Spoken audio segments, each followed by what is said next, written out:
Hello, welcome to day one of week 6 of split 2 of the 2020 OPL. I am your host, Nick Boy Richardson. I am here thanks to our partners Macca's, Neosurf, and EPOS, and I cannot stop looking at Jake Spawn Tiberi in that opening title sequence.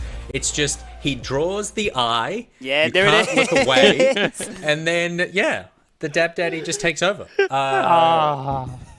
Every It's week your we have to legacy. get at least one. It's like it's our duty, isn't it, Nick? It's actually written in our script. Well, I actually wouldn't have said anything skimmy, but Yeah. as the titles were playing, Spawn was like, I can't believe I'm still I think he welcomes in it, here doesn't he? doing it. It's like a guilty pleasure. I think so. A guilty pleasure. Is that what we're calling it now? Absolutely. It's like listening to, what's his name, Michael Bublé before Christmas. It's a guilty pleasure. That's not a guilty That's not pleasure. guilty That's at just an all. Australian pastime, mate. Yeah, Michael Bublé's Christmas album is actually fantastic. And You know, also, one it's man's been the guilty top pleasure seller in every December since it was released in Australia. Really? Yes. I'm just glad we've kicked Mariah Carey off, because you She's can't gone. sing along to that song. You cannot It's sing along beginning to to that. look a lot like Christmas. He's so smooth. He is. Yes. I mean, that's his whole Oh. bit. Very. Rusty, you're smooth as well. How are you? Smooth. No, good. I just got back for a big gym session before this one, Nick. And you know what? I've hit a point. I would say it's not a milestone worth commenting on, but I'm going to. Where I can know, like, my thighs now rub together when I walk because I've been doing too many squats. Is that what you want? Nope. But I Okay. can't complain because it still means there's gains. Well, So thank God you're smooth then, Rusty, because otherwise you would have some chafing going on in Yeah, those that's a good areas. point. So the very full good body shave obviously is doing you some favors there. You don't want that friction from hair for sure. What do you do in that scenario if your legs get too thick? Talcum Like- powder. So there's nowhere else you can thicken up to spread the legs again. Like you can't. You just chuck on a thong, Nick, mate. You just go to full extra mile. You just look good, feel good, Chuck get out on a there. what?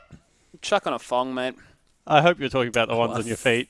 thong. Nah, mate. The undies, mate. No, that makes it worse. You have to Straight wear down, skins. straight down to old Bondi Beach, mate. Quarantine, 2 meter social distancing. Admire my legs from afar, there, team. Thank you very much. Off we go. My goodness. Well, if you want to wear a thong, then the opening titles of the OPL video is the perfect place to do it, and you can.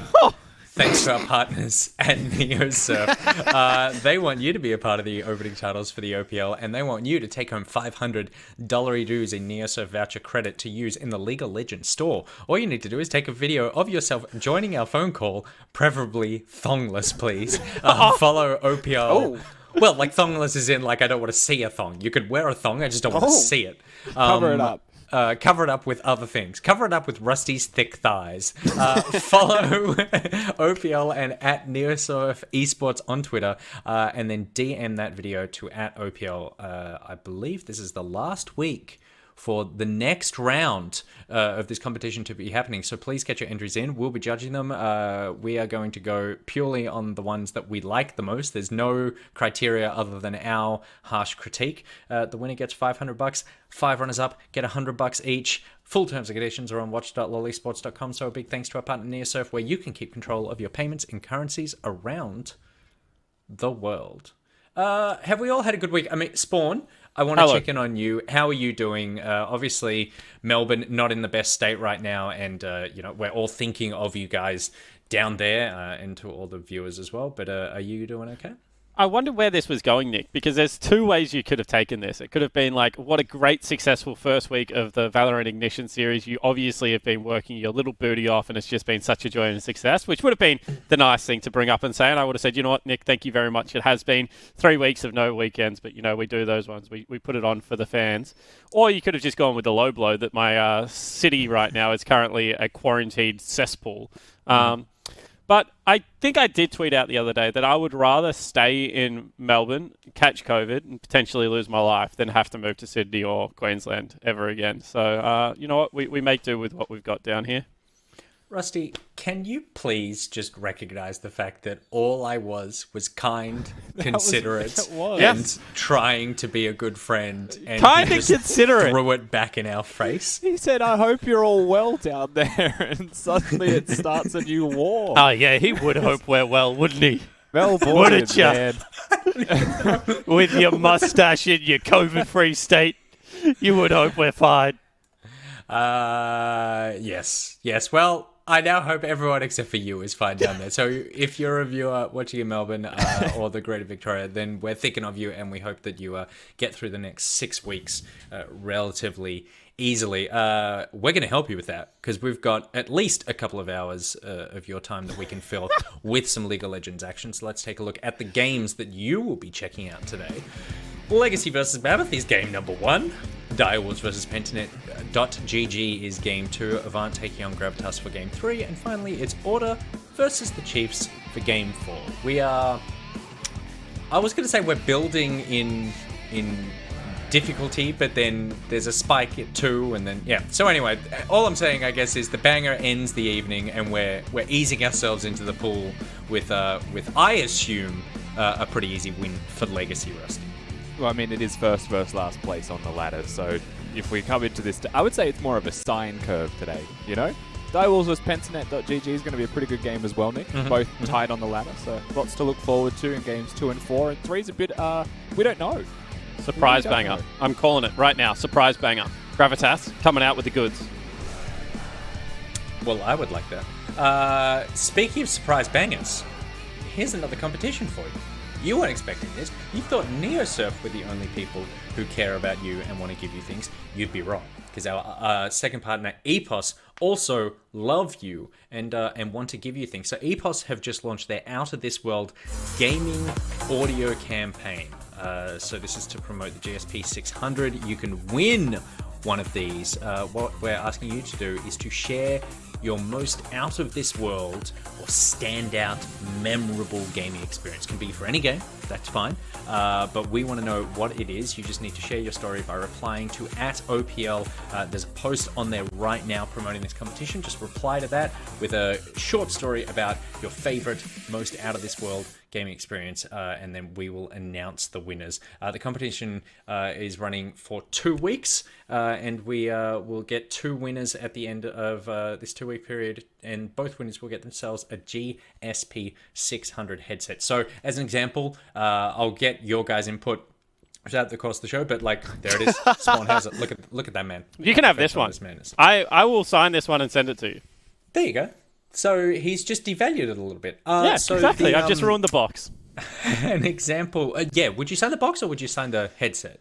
Whatever you want. I'll sign anything. That's good. All right. Slightly. No, that one hasn't been opened. I promised. LMAO LP. It is not slightly used at all. It has not been opened as of yet. It's on my bookcase. Next to Talon of the Silver Hawk. One of the best books from Raymond E. Fast, but it's good. That was a weird segue. He will open it and sign it if you want, though. So, as an example, one of my favorite gaming experiences that I had is I was always really scared of the Souls games. Or not scared. Scared's not right, but like I tried to play Dark Souls 3 and Bloodborne, and I just kind of fell off because they were just so difficult. And then on stream, I sat down with a mate of mine for a show that I used to work on, and he's great at those games, and he was like, "I'm going to teach you how to get past the first boss of this." We did it for an hour and a half, and he just coached me through it. And the first time I took down the first boss of Dark Souls 3 was just the most exhilarating feeling of like that real thing of like, at the beginning I sucked, and at the end I had achieved the thing that I wanted to do, and I could see the progression of how I got better over the course of about an hour and a half. It was very satisfying. And then of course Did you just admit that it took you an hour and a half to beat one boss in a game? Yes. It's Dark Souls, man.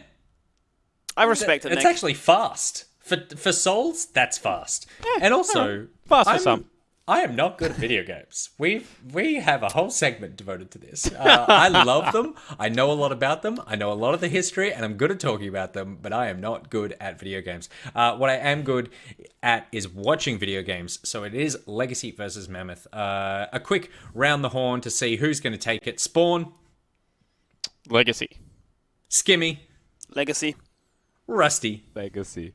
I think Mammoth's going to take this one out. Let's just be the contrarian. Let's jump into game number 1, Legacy versus Mammoth. It is coming up after this short break with the Maccas Champ Select.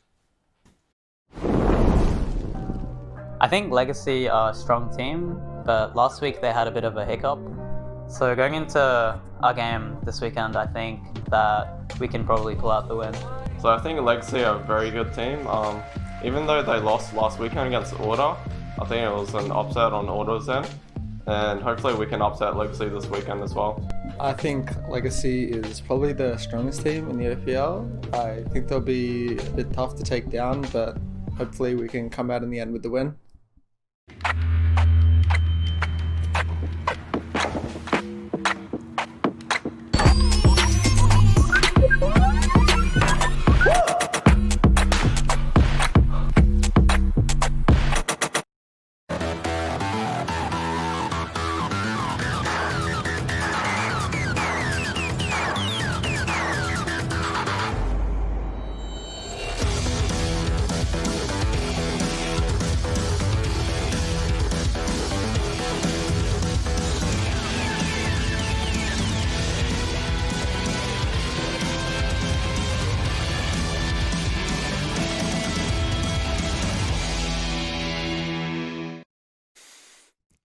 Yes, guys, welcome back to game number 1 here. To kick off week 6 as well on patch 10.13, a new patch, a new meta, and we've seen some of that already in last week, but this is going to be a big uphill battle for Mammoth. They've played Legacy 4 times this year and have never been able to clinch the victory. What's interesting, though, on the flip side of that is every single game they've gone toe-to-toe with each other, their games have progressively gone longer and longer and longer. The first time they played each other, Legacy won in 21 minutes. The last time they played each other, just over a month ago, 33 minutes.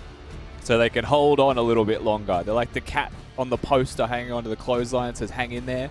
They're holding on for a couple of extra minutes, but it is still, of course, Legacy, the absolute mountain of a team to go up against. So, I mean, we come into this game, and there's no point being pretty around it. Expectations of Legacy should win pretty definitively, but we always look at Legacy with how, and we look at Mammoth to say what improvements can they make, such as increasing that game time. And you know, lightning does strike twice sometimes, very rare.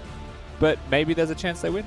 Certainly does, and this continues to be a matchup between the two AD carries of locking in Ezreal first, the response being Aphelios, because he is still insanely strong, but Ezreal can be that bully in lane. This is an interesting start to the drafting phase, at least, with 3 AD carries being taken off the board.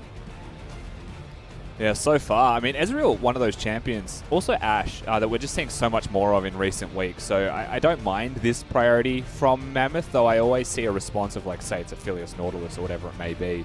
Yeah. And just think that that already is just such a powerful team-fighting type of bot lane. The interesting thing with Ezreal, though, Skimmies, is obviously there's going to be this certain point in the game where he's just too annoying to deal with, slightly outranges you. Yep. And the interesting part to that point is that often has been picked with a Nidalee or something of the likes, but Mammoth were the ones who banned it away. So they got rid of one of the farming-heavy junglers.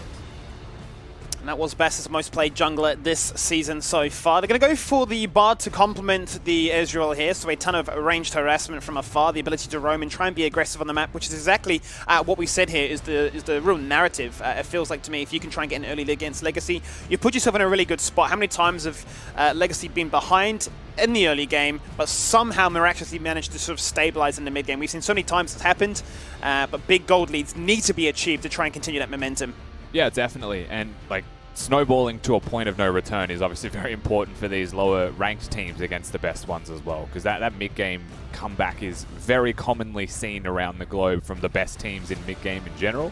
Yep. But one thing that they've gone for here so far, of course we are 3 picks in going into the second ban phase, is Mammoth do not like towers, Skimmy. They do not like them at all. They're disabled, they've turned golden. There's just no towers in this game if Mammoth play their mechanics right. Where on the other side, so far, it's going to be 280 carries with a pick champion in Thresh. I'm a big fan of Thresh. If you are the better team or better support player, in your opinion, you enable yourself to make those big plays and really shine. Got a ton of good support players in the region, a ton of good Thresh plays added into that pool as well. And this is going to be a nice little matchup for Isles, given that he's a big Bard connoisseur himself. No doubt looking to say, how can I try and find aggressive nature in this bot value? How can we avoid sort of faltering to the aggressive poke from afar before, you know, Aphelios gets that BF sword and starts to come out ahead. The next banning phase comes around. The Yasuo, first of all, going to be taken away from Chungi. It is his pocket pick. He's been given it, and when he's shown it, he's definitely put a lot of work into it. But the Twisted Fate continues to be this kind of style that Legacy look to try and dip into, right? The Twisted Fate, the Gallios, or the Gangplanks, the ability to try and dictate fights on their terms all across the map. Yeah, having full map presence, whether it's semi-global or global, does seem like it's a major preference that they have. We've also seen some target bans away from Chungi here, so I'm very curious looking at Tally's champ pool, exactly what he is going to go towards. If it's going to be something like a Galio, with the Twisted Fate already gone, if he's going to keep that global threat, because he can go the other route, right? Like, Tally is a very good Corki style player. He has a decent Victor as well if they need some control mages, and the Orianna has been removed, so that is possible. The risk with Victor and champions of that like is that you are blind picking if you go for a mid laner right now. So we're actually going to go the Zoe route. Okay, this is a brand new one for Telly this season alone, this year as a whole. A new pick coming out of his arsenal. So they've rolled the wheel. They've decided today you get to play something a little bit different, as the respect was shown to both respective mid laners, for two mid lane champions taking away a piece. Still no idea exactly where this Volibear is going to go. Can be flexed into the top or into the jungle. And if that's going to be an Ahri, this is going to be once again a pocket pick that Chungi is so renowned for, despite the meta not currently favoring the champion.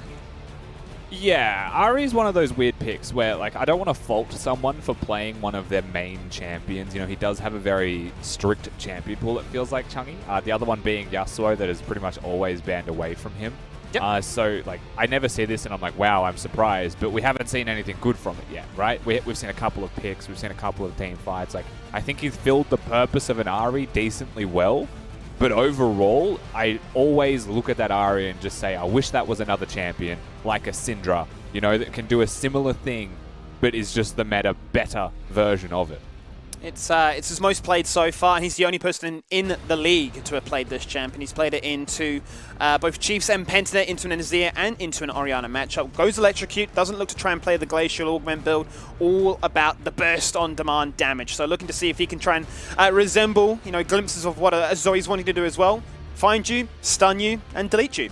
Speaking of burst on call damage here, we've gone for a Malphite last for Legacy Skimmy, so they're going to go some big engage tools up in top lane, something that was definitely needed for them. They do have the pick from a Thresh. They have the capabilities with Graviton, with Zoe Bubbles. You know, Graves W is a good enabler for all of those skill shots to hit as well. So they are basically a running pick composition with a lot of damage until the Malphite shows up, and then they're ready to team fight, ready to play. This was picked into the Wukong as well. So we'll start to scale up nicely with armor and starts to nullify Liv's existence in top lane after a little while. Unless, of course, the Wukong gets ahead and things change. But looking at both teams, it does feel like we've got a bit of pick in play here. When the top lane is coming with teleports, though, that's when our team fights really kick off. Oh, without a doubt. I think teleport's going to be so influential, especially the first one from that top lane to try and assist in making a fight happen, be it before 6 or even at 6. And how many times have we seen a Wukong, especially a solo lane Wukong, be notorious with his toolkit already, but with a few items behind him? I'm talking Trinity Falls, Death Stance. The guy can one-shot your backline as well. So the protection to ensure that Raze can stay alive is going to be paramount here. And I think this is a composition that will suit Mammoth quite well to look to achieve an early game lead, try and find advantages on that individual basis, and then try to push that tempo in their favor. Yeah, definitely. I mean, that early game is going to be pivotal. There is actually a couple of really nice lane interactions here for some of the members of Mammoth to maybe find those leads in the first place. My eyes immediately go to mid lane at level 6. Ahri has that unique ability to follow the Zoe if she uses her portal, hit the charm for free, and try and go for some big burst plays. So I actually have to look at Tally and see if he's committed to a cleanse, which would be very necessary. And then I'm worried for Ahri to be able to have enough damage to find anything.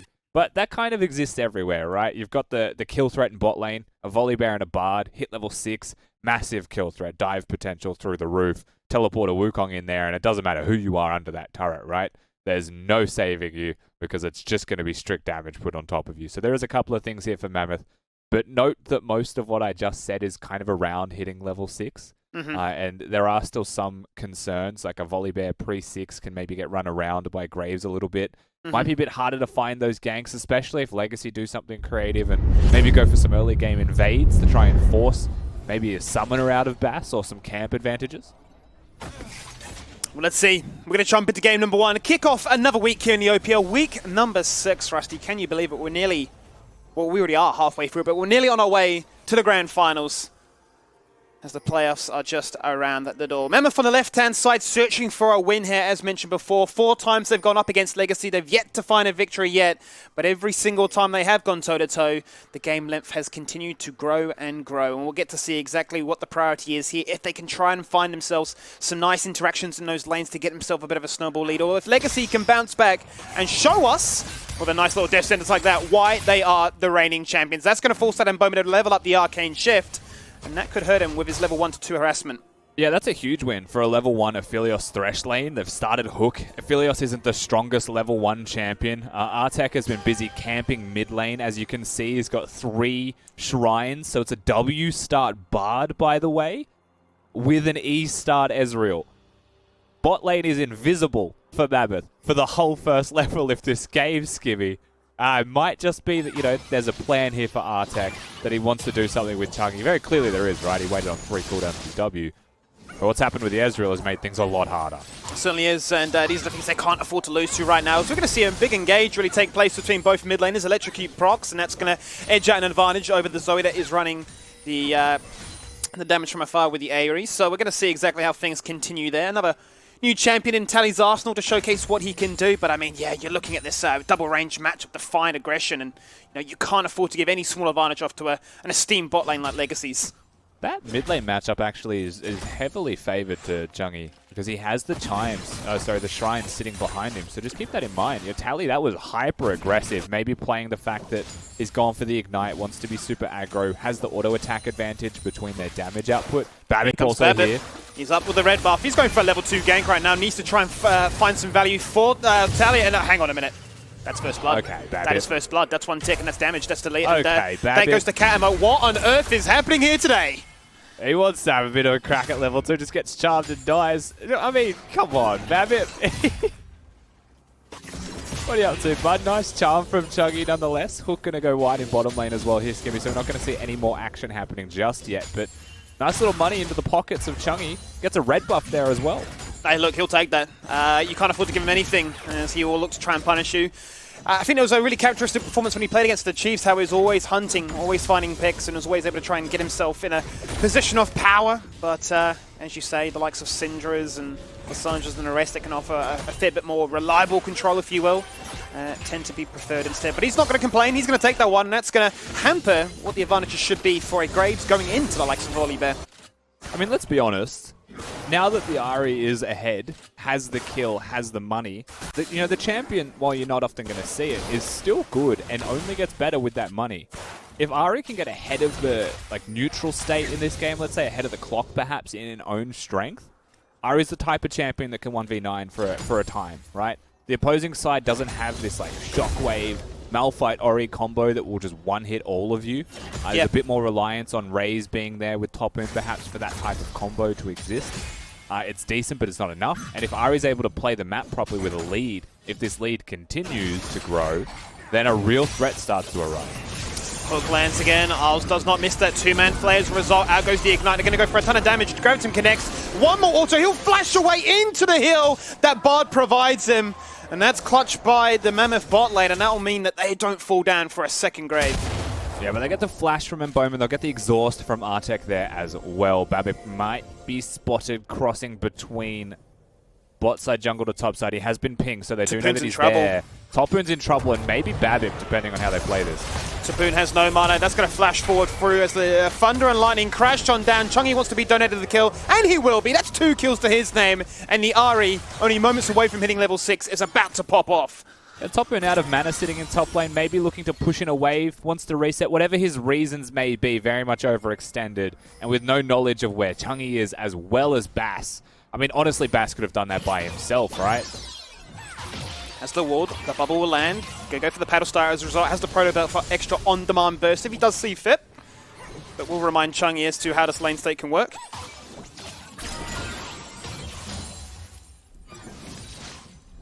Fun fact, Rusty. You want to know a fun fact? I do. In the last 5 games, Legacy have never got first blood. In the last 10 games, last 10, they've got it 30% of the time. Compare that to Mammoth, last 5 games, 60% of the time. Looking Legacy, good. not a big fan of being the aggressors, generally speaking. Except for this game, Skippy, where they went for a level 2 game. Maybe they saw that stat and they're like, this is the way we fix it. We need to be aggressive early game. We've got to push up the tempo. Yeah, and then that tempo clapped back. Happy days for Bass, however. He's been able to find a nice little advantage as a result of things. Been left to his own device so he can hit level 6 as unscathed as possible. Gets himself an assist as well, so very happy with how things are working on now. Now, bit of an awkward timing with the bot lane resetting, but then Mboma using a teleport can cheat that and be there for assistance. Smite comes out, Babbitt rocks on through and says hello. It's gone. First Infernal Dragon will go the way of Mammoth. A nice Drake to take as well, and you look at what trades available for the opposing side, there isn't really anything there for them. You know, Babbitt just getting some cheeky camps here and there. I do actually, you know what, we should take a second to look at Summoner Spells, Kimmy, because that kind of slipped under the radar there. Yeah. There's a lot of Ignites on Legacy's side, to the point where you would almost say one of them might even think they're a Shaco. Well, that was going to be my thing to say. Yeah, the Smite Ignite. I'd heard whispers of this being a new thing, especially on the likes of Graves, now that he's running Phase Rush. Yeah. What are your thoughts on that? I mean, Phase Rush is the thing, right? Like, if you're able to get enough move speed, it kind of compensates. There's still definitely times and places, in my opinion, where Flash is just too vital, right? And it's interesting that this is the game he's gone for it. Challenging Smite Ignite is broken for 1v1 duel. Sure. That's like the major purpose for it. I'm sure the goal was to, Shaco can exist. Try and win the war against the Volibear jungle early game. It didn't go his way, but regardless, Bass is going to be quite content. Steals away the red buff. Now Action wants to get on the bottom side of the map where there is no flash, but Arctic will have the response. True Shot Barrage will get flashed away from as Ignite comes out from the Fresh once again to try and secure themselves the kill, and they will come ahead in the end, but both 80 carries are down to half. And Boma's got heals on his side from a Bard, however, where Raze does not. And no flashes for either carry at the moment. There is still potential kill threat on the Mboma for a little while, but it's very unlikely at this point. It's just the BF Sword Spike, as Tally wants to have a real crack at it. He's bloody quick. He's not going to find the bubble, though. But they're trading, Skimmy, and they're winning these trades. Babib's currently invading with his bot lane has wave push, but no health advantage. If Mammoth were to rotate, which was potentially possible if they had their jungler nearby, could have been a risk. But he'll get away with it, no problem. Gonna be quite happy with that one. Hits level 6 as a result, evens out the red buff that was stolen away from him, but Bass one step ahead of the clock. Knows exactly what he's up to as the ward reveals, and now he can go for the Herald and get themselves the second objective on the game. And this is everything we said we wanted to see coming out of Mammoth, right? A strong early game, look to try and build yourself a nice bit of tempo, get some momentum, run with the win, and if you have a big enough advantage, maybe you can throw it to Legacy in the mid game too. Oh, this is risky though for Bass. He's in a whole host of trouble. 1v2 is going to go for the slam dunk down. Diddy denied away. Tally's going to fall as well. That's a triple kill now sitting on Chungy's pockets. He's huge. As Lived is very low, but Chungy to the rescue. That's a double kill here. He's now got 4. Can he get another? Lived will get on the action, flirting with Dev. And this is a day of opposites. 9 minutes in, and the scoreline reads 5 kills to Mammoth, 1 to Legacy. Chungy is huge, 4-0-1 Ari. I mean, we said this during the first blood, but if he continues to accelerate, this game could be wildly out of control, and that's exactly what he's done.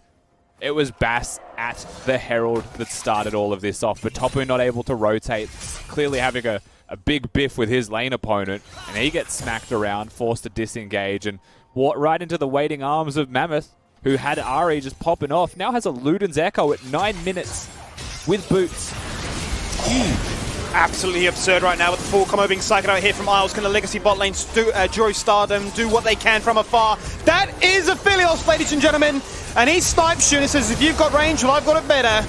That's going to come on through now, and he does have the blue smite, so can slow him down, and Raze without a flash will fall on down 6-2.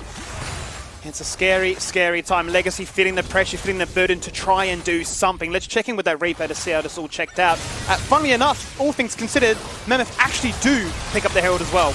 And Tally flashes here. It doesn't get out of the pit, so just gets electrocuted, will go down. I think the Proto Belt was also using there maybe to just close some distance and look for kills. Going to flash forwards afterwards there, Chungy as well. Note that Lived had 0 HP and neither did Topoon. Topoon was just stuck between both areas on the map. So well played from the Ari, well played generally as well from Mammoth. They're starting to get some plates in mid lane as well here. The one saving grace that they have is a bot lane advantage, Skimmy. That Ophelia are still capable of getting to those team fights, and they've got the Malphite combo to work with it. That's the only lane that's winning right now, as you can see from the score line. He's got a 1,000 gold bounty over his Israel opponent, but elsewhere on the map, it's a little bit disastrous right now. 1,500 ahead is Chungy's Ari. The rookie continues to impress with a diverse champion pool that doesn't conform to the meta per se, but he's making it work nonetheless. Get to see exactly how things come on through. I'm sure that burst combined with the electrocute is going to be pretty absurd, and up in 10 seconds is the second dragon, so no doubt going to be keen as anything to showcase that talent. Spell Thief Flash going to be used there by Tally. No one free because he doesn't actually have his regular flash. Herald going to be used to charge into the mid lane outer turret. Very close to breaking that one now. You mentioned that the Drake is up in a few seconds. Well, that's actually really significant here. They're able to break this one as long as they don't lose too much health in the process, and they don't. So it's basically just a free Drake. First turret goes their way, first blood as well, first dragon and first herald. It's a day of firsts, and this could be the first time they upset Legacy on that notion as well. But get to see, as 11 minutes in, it's already Mammoth achieving themselves a healthy 3,000 gold lead, and they'll be playing from Mountain Soul as well. I feel bad that we didn't hype this game up more before it started, Skibby. This has come out of nowhere.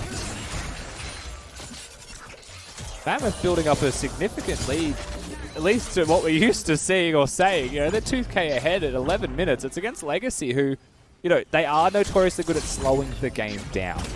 They're notoriously good for being able to slowly bring themselves back in from losing situations. We've seen it time and again. But everything has limits, and their composition isn't pure team fighting. There's going to be a lot of individual mechanics that need to really shine through as well here. Jungle diff is significant in this game. There's a level lead. There's no flash on the Graves in a losing scenario, and he's looking for those duels with the build he has. Not easy. Certainly isn't. And what is interesting, once again, from a statistical standpoint, is when we talk about comparing Dragons and Heralds, both teams are quite even in getting the first one to start things off. But when it comes to Baron, it's night and day. Legacy, 9 times out of 10, are the one that get it ahead of their opponents. And that's what we talk about when we're discussing this sort of mid-game bounce back, the stabilization of slowing down the game and sort of getting to your break points to say, all right, we can force that fight. We want to go for that fight. So we'll get to see exactly how the momentum continues to favor Mammoth. We've seen at times some teams start to falter when there's no objective or easy structure to collapse upon. Get a little bit lost as to what we should be doing. Okay, so what they should be doing, right, is they have permanent priority in mid lane. They have an Ahri with a 2,000 gold advantage over the Zoe, who has no tower. 100% push that wave, walk bottom. You've got a Bard and a Volley Bear. Diving is entirely possible. You can see that Babib's already here to protect. You know, it's very obvious that this is the place that they could go. But because you have turret disables and a numbers advantage, does it actually matter if Babib is there? Is my question. Will Mammoth have the confidence to even be able to make that play, consider a turret dive, knowing that Babib could be there to counter? You know, there's teleports available for both top laners now as well. So they can make the decision on, do we want 5 people in bot lane to just try and crush Raze and just play the game, you know, try and execute perfectly? Or do we want to play for something else on the map? Maybe have a 4v4. The choice is Mammoth's, but so far they haven't executed. Legacy the ones to force the map flip here is Tapoon's actually going to hang on around for a fair bit of time, given the fact that the second Herald will be up very shortly. That is going to be a response from Mammoth to match it in that same fashion. And bot lane's going to be left to its own devices to start things off with, as teams are now looking to try and say, we need to protect our AD carries to ensure that they can do what they can from afar. And quite honestly, at this stage, you know, they are banking really so heavily on Raze, given he's now got the Infinity Edge and the Tier 2 boots, to have the right weapons and to be able to try and juke and jive what is going to be a very scary Ahri. Good signs from Mammoth here as well. They're contesting vision now in the red side jungle of Legacy. Grouping up a little bit more, being more proactive. They've got the Herald that has just spawned that they're going to go towards. They can use that to break an outer structure, even though it is past 14 minutes. That is going to be very valuable. I would like to see them break the top lane outer turret with this, mostly grouped up. They've got a Wukong pushing mid lane, and Malphite has just showed bottom, so they could actually just clear mid and really force and threaten if they want on the top side of the map. But nevertheless, Wukong going to walk to bot lane. And these are all just options for Mammoth. Keep that in mind. Like, they don't necessarily have to do all of this. We're just looking at ways that they could potentially snowball, because we know that Legacy has enough class to find those ways back into games they have no right being in. Keeping tabs on the minimap right now as to what Ahri is looking to achieve, looking to try and catch members out on the rotate based on the fact that they have superior wave control and vision across the map to sort of find those moments of play. But 15 minutes in, the gold lead continues to favour them, up by 2.5. 2 Dragons, 2 Heralds. All the options in the world right now, so it's looking like a collapse down bot side once more. Yeah, they're not going to catch the Malphite before he gets to the turret from the looks of it, but even if they find the Malphite there, we've already mentioned the diving capabilities of the Mammoth squad. There's no reinforcements for someone like a Malphite by himself. He is the one that should be teleporting to the team. Also, Ari being 4-0-1, though there is a ward that spots Chungy now, is strong enough to just take top lane out by himself. That is a armor-stacked top lane champion against a heavy magic damage champion of Ari. So the lane assignment's a really good here to try and threaten that bot lane outer turret, but they are losing some. Oh, hang on. Liv's going to go for it. R1 and R2 connect with a Cyclone, but it's going to be a case of Raze having damage from afar, and that's not going to be good when Lived is all up in your face. Out comes the Lantern.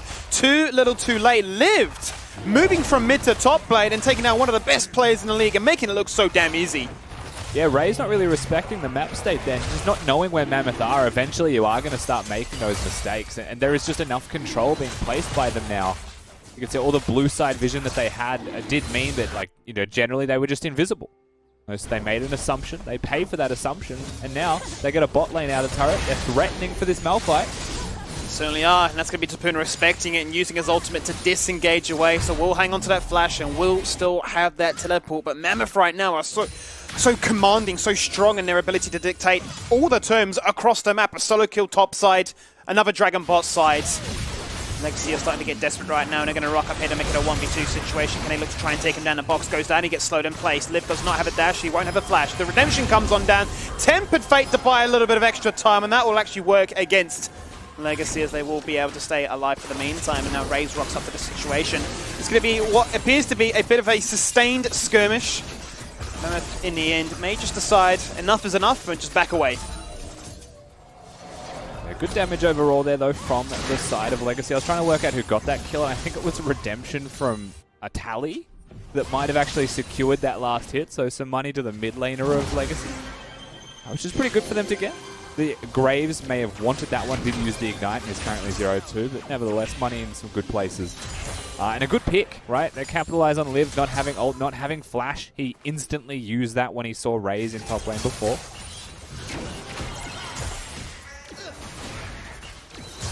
Sole point to play for here, Rusty, in 3.5 minutes. So the timer has been set as to what Legacy need to do within that window of play. And in terms of what Mammoth have to continue to keep the pressure on this map, well, they do have a Herald that is soon to expire, but they can use it. Final turret that secures the outers is what Chungy's working on right now. They're really pressuring the split pushing side of the map right now, abusing how fed Chungy is on this Ari. Herald going to be somewhere. They'll break the turret for free. He won't consider a second charge. There's just too many people from Legacy on this side of the map. And you've also got Wukong now walking towards bot lane. Teleport available, so they want to push in and pressure multiple lanes all at once.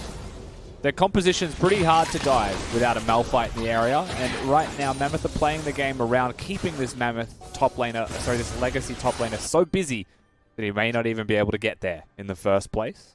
And so they just get free objectives. Look how far ahead of the clock Chungy is right now. I mean, he gets eluded in, what, like 9 minutes? He's now completed a Rabadon's cap. He's up by 3,000 over Tally. The guy is a machine right now. So you wanted to hit that big power spike coming into that Dragon Decider, and well, he's got it so far ahead of this point. 3 turrets to nothing.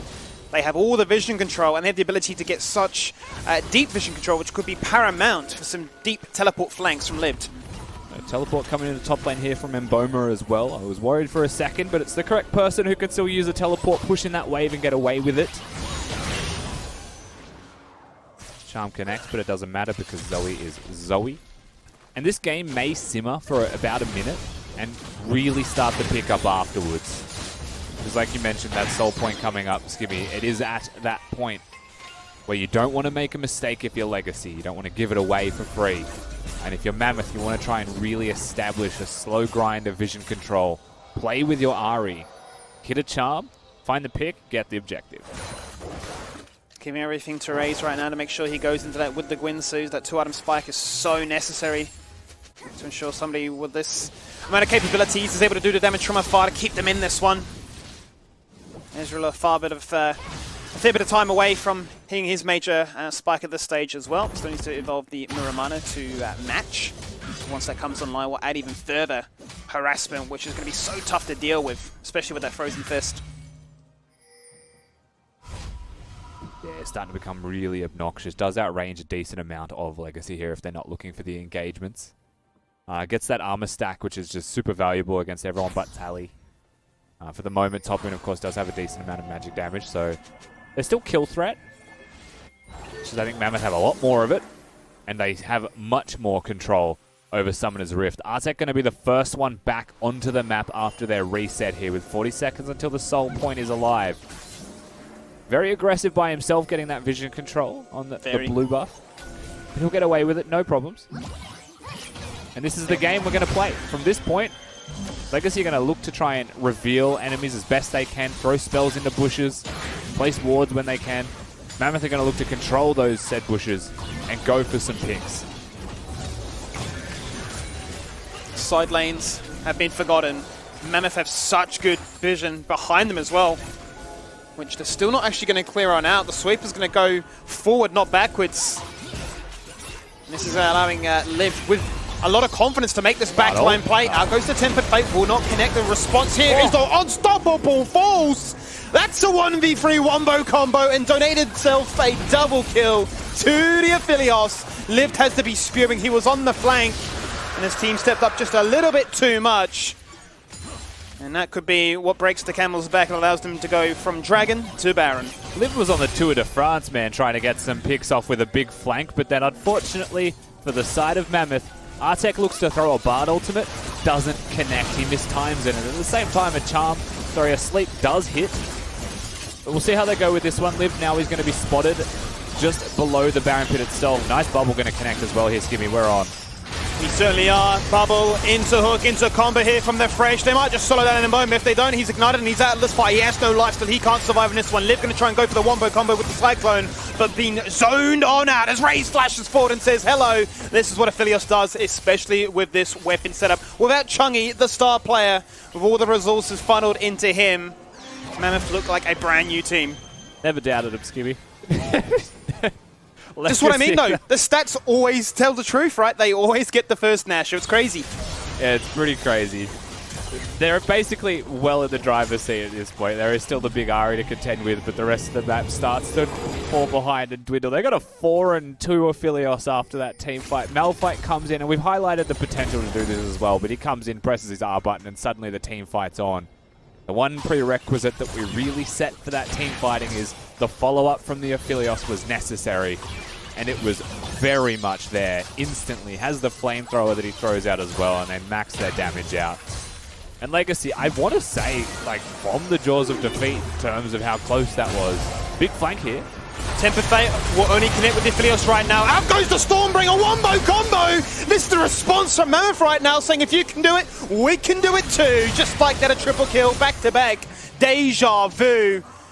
And from the jaws of defeat, as you highlight, Legacy with everything under their spell, so we got the gold lead, but just like that, it goes back the way of Mammoth. Yeah, back the way towards Mammoth. Massive swing back in their favor, pushing avidly through mid lane, even against the Baron buff that is there. Topoon has the ultimate, but no reason to throw that one down. And that's the difference between a Bard hitting an ultimate and missing an ultimate. Just on display right there for Mammoth. Breaking the mid inhibitor.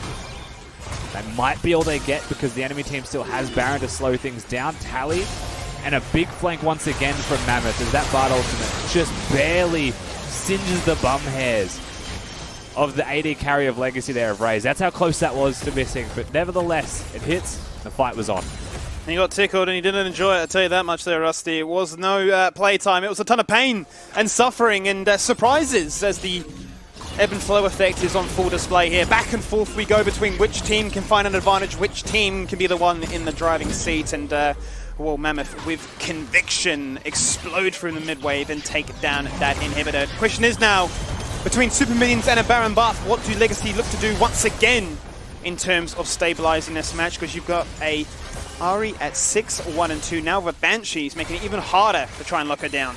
Yeah, it just means that the Malphite engage is going to be completely missing if that isn't popped earlier. And it also means, of course, that a bubble can't be the one thing that connects from a Zoe over the wall. Banshee's brilliant pickup here for Chungy. Of course, still massively accelerated is the mid laner of Mammoth. The one thing that he needs to be and remain. For them to still well and truly be in this game. And we've also got the Executioner's calling now on board for Mboma, building towards what looks like the Death's Dance for himself. Arguments for and against, of course, have started to crop up more and more, but Death Stand's going to be valuable here against the burst that can come out at the start of a team fight from Legacy. Will then sustain himself up nicely to stick in a fight. It looks to me, Rusty, you know, bleed mitigation nerf or not, the stats that it provides you with still are just so invaluable. You know, you're talking armor, CDR, as well as magic resistance. It's a very versatile piece of weaponry, if you will. I'm starting to see more Israels opt into the Blade of the Ruin King. And, things have changed up here on 10-13. Yeah, Blade of the Ruin King generally the other option. He's not known for being a Bloodthirster type user, which is generally option number 3 that a lot of other ADs could go towards. And we did finally get that slowing down point here. Both teams just went for team fights, they went for picks, they were aggressive in their hunting for it as well. But now once again, with the Drake up in 15 seconds, the exact same dance that we spoke about before of getting vision and denying vision for picks will continue. Uh-oh. That's the pick. That's the pick. And there's no flash. An aggressive Graze without a flash cannot do much about that. And when the Ari comes calling, you're in a whole host of troubles. That could have been the fight that determined whether or not the soul would be acquired. And now we know for certain the dance was flawless. The super minions were flooding on through. And Chungy bit the bullet and found his moment to shine. Yeah, Ignite and Phase Rush unfortunately not going to save Babip there. Just again, good control from Mammoth using their mid laner as she should be used. Not only will they get the pick, they've got a minute till Baron. And Babip's only just going to get back on the map now, so not a lot of wave control to speak of. It'll be a slow grind for Legacy to get back towards any kind of semblance of Baron control outright. Mammoth still in the driver's seat as a team. Wouldn't this be an upset? Wouldn't it? This is first versus last place, Skibby. Put that in perspective. To put that in perspective, you're looking at two teams that are on such opposite fronts when it comes to their win-loss this season. Legacy, 33 wins, 6 losses. Mammoth, 5 wins, 26 losses. Their opposites attract, but right now Mammoth are showing that, hey, we've changed things around, we brought in some new players, we're playing to our identity, and we're finding a lot of success. But Ultimate does hit Chungy's inbound. Certainly is. You find a charm, and you're gone. And that's all it takes, especially when you remove somebody as vital, as crucial as Raze himself. And these picks continue to happen at the best possible times for Mammoth. First of all into a Dragon Soul, now into a Baron. And with the mid inhibitor still down, they've got so much pressure to potentially end. And just looking to zone away is the Ari now, sitting in the enemy jungle to see if he can hunt for some prey. But he's not going to find anybody because Legacy have consigned themselves to say, we are not even contesting this objective. We're going to give Mountain Soul and Baron to the opposing side here. And just do what we can with the disadvantage now that they are currently facing. Mammoth starting to snowball. Very much so here. Even though it is only 2,000 to 3,000 gold difference, Skibby, it feels like so much more. Certainly does. Mammoth gearing up for the final fight with the Baron buff now online and the Soul as well. They have mitigation through the roof. You can see the response from Legacies. We don't have actually enough time to look to try and farm. Zoe's gone for the Elixir for the extra on-demand cheap power spike. They're expecting one final shot coming out of Mammoth and a push that showcases their true potential that really creates this 4K difference. This is not the way I expected to start week 6 of the OPL. Certainly not. Legacy suffered their first defeat on Friday of last week, and they came back in Saturday with one of the most aggressive clapbacks you've ever seen. Wasn't even remotely close when they got that victory. Redemption round for them, and you thought, okay, this is good, they're back. And then Mammoth step up to the plate and bring something new in. And it's not necessarily through the champions that they're playing either. They just find early leads over Legacy. They play around their opponent's tendencies. They utilize their mid lane Ari, a champion that no one else is playing, and they get him ahead, and then the whole team prospers. It's quite interesting how this game started and how it's come to this point, this kind of conclusion, if you will, right? How Imboma gets called out, how the Israel Bard didn't have the ideal level 1 start, but were able to stabilize despite a ton of harassment and pressure that Isles was able to fine to facilitate for Raze to capitalize on, but then that level 2 gank really felt like a bit of a turning point only at a couple minutes in. Yeah, it definitely was a trip at the starting line, wasn't it? It certainly was. Bit of a false start there for Legacy. A stumble and a stutter. This could have been wildly different if there wasn't a free kill gifted over for Chungy. Of course, he caught the catch, but it was still given over. Eyes on Topoon now. If there's anything that Legacy are looking towards, it's a big Malphite ultimate. If a bubble connects, that could be a starting point. If a Thresh Hook connects as well, those are a couple of possibilities there for Legacy. But any second that they're spending not posturing for that engage, a second spent where Mammoth start to poke inhibitors and start to threaten the base of their opponent. Doing on a 1-4 right now, but they are playing on vision. Out goes to Temper Fate. This time it will not connect. And we saw how necessary that was to ensure that the rest of the CC could collapse and follow. Out goes the Charm, but the heart won't connect. No love lost there. Yeah, the ultimate actually being forced out of Chungy. Pretty significant. It was a Sleepy Trouble Bubble traded for an entire Ahri ultimate. So massively worth there for Legacy if their goal is to slow down the push. And it will be very successful. Now, it won't stop the gold lead from growing. It won't stop Mammoth from getting any further advantages. They are. They're just not getting the objectives yet. One thing we're looking at now is a minute till the game-breaking Drake comes online. Baron buff mainly used to keep Legacy locked in their base, but nothing more than just that. A ton of pressure being emitted to potentially break open a second exposed inhibitor in the top side of the map, but still they will remain healthy and Legacy will be banking on that. It's not fall victim to another dance that has been the story of these moments when both teams group up as a 5. Got control for now, Legacy. Oh, Malphite ultimate was just used onto Chungy. He's going to ult his way out of that one. I think it's on here for Mammoth. That's huge. That was a bold decision. Topoon literally flash Malphite ulted, and it was dodged. That's insane. That could be the disaster moment in this game. Now going to be banking on Telly to try and find a Sleepy Trouble Bubble to ensure they get a pick to try and resemble that kind of same semblance of play. 5 seconds, Rusty, on the Elder. Just throwing skill shots constantly at Legacy. Just playing darts, hoping that one of them connects exactly where they need it to be. And it would be on 100%. Topoon just over halfway on the cooldown of his ultimate. Legacy also have mid priority here, pretty much guaranteed. Mammoth has sacrificed all priority of their lanes to try and get this Elder Dragon started. And it will be, and it's already basically at half HP. This fight will start with no Malphite ult.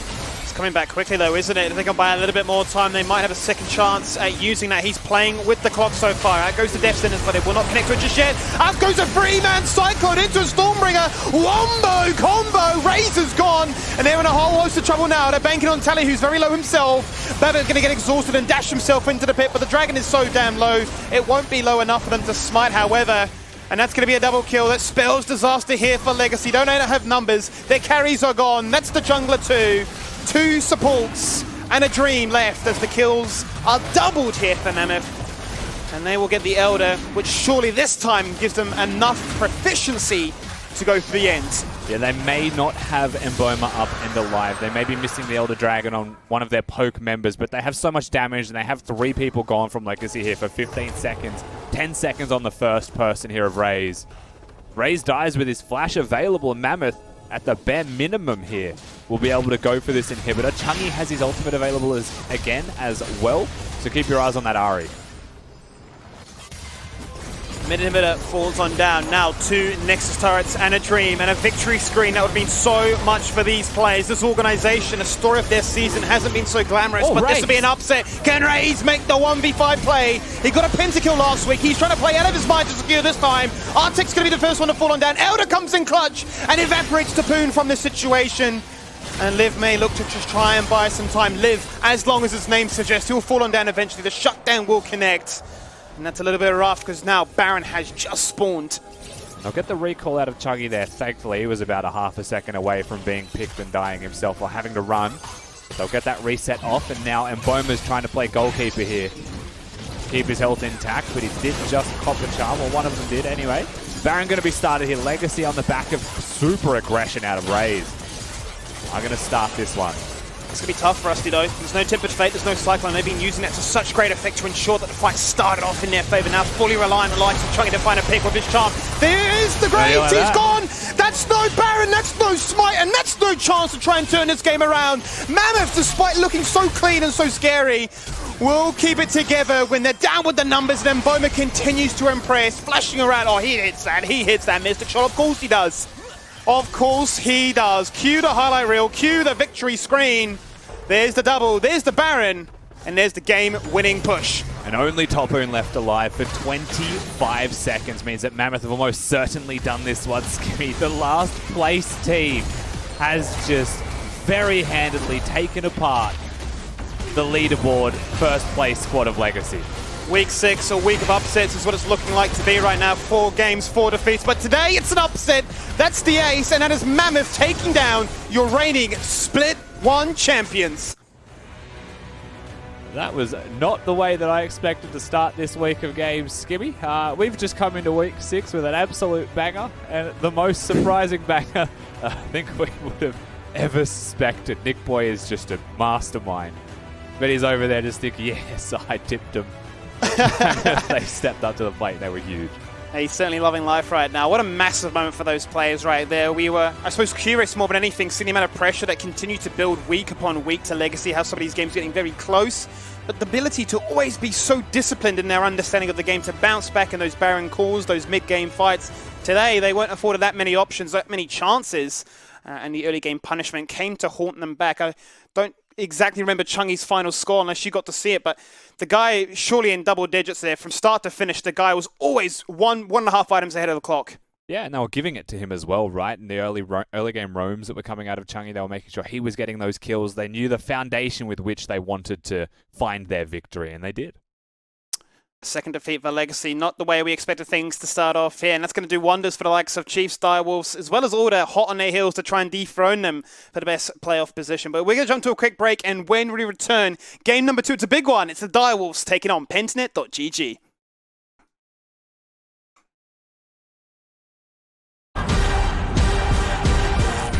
Today is the NeoSurf Cup, and we're going to be playing against Misfits, so hopefully we can bring home the win. NeoSurf is simple, safe and secure. You can go to your local shop and get a voucher code and use it online, preferably to buy League of Legends skins. It's got it! This is deadly! It's got it!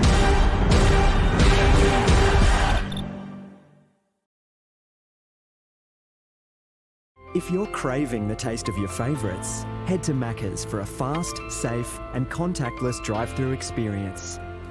For your Macca's run, contact free, we'll be here.